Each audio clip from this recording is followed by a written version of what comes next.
اس کے اگلا مقام ہے، اس کو ہم ایک جملے میں تو یوں کہہ پائیں گے کہ اگلا قدم جو ہے روحانیت کے حصول کا، وہ یہ ہے کہ ہم دوسروں کے لیے اور خاص طور پہ اپنے مخالفین اور دشمنوں کے لیے ایثار اور قربانی سے کام لیں، اور اس ایثار اور قربانی میں عاجزی اور رازداری، کہ کسی شخص کو یہ پتہ ہی نہ چلنے پائے کہ ہم نے کسی کے لیے کچھ کیا ہے۔ انسان کوشش کرے کہ دوسرے لوگ یہی سمجھتے رہیں کہ یہ انسان کسی کے کام ہی نہیں آتا، کسی کا بھلا ہی نہیں کر سکتا یہ شخص، لیکن اندر خانے بڑی خاموشی سے یہ سب کام کرتا چلا جائے۔ سب سے مشکل کام انسانی فطرت میں یہ ہے کہ وہ شخص جس سے اسے نقصان پہنچا ہو، دکھ پہنچا ہو، تکلیف پہنچی ہو، جس نے اس کے خلاف سازشیں کی ہوں، اس کی جڑیں کاٹی ہوں، اس کا بھلا چاہنا،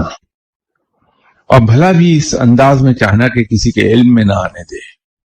آپ نے اکثر دیکھا ہوگا کہ ہمارا ایک رویہ ہے کہ ہم بہت ہمدردی کرتے ہیں دوسروں کے ساتھ، ان کی خدمت کرتے ہیں، مدد کرتے ہیں وقت پر،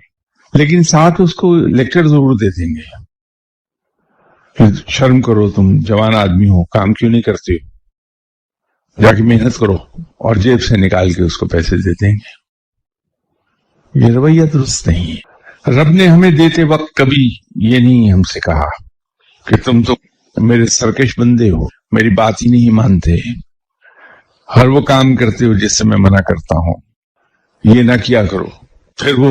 ہمیں کچھ دے۔ ایسا نہیں کرتا رب۔ رب تو یہ بھی نہیں دیکھتا کہ اس کے دیے ہوئے رزق کو ہم نے کہاں استعمال کیا ہے۔ وہ تو کبھی یہ نہیں دیکھتا کہ سرفراز صاحب کو جو رزق دیا میں نے، سرفراز صاحب جا کے کیسینو میں جوا کھیلا ہے اس سے، سرفراز صاحب نے روزانہ اس رزق سے شراب پی لی۔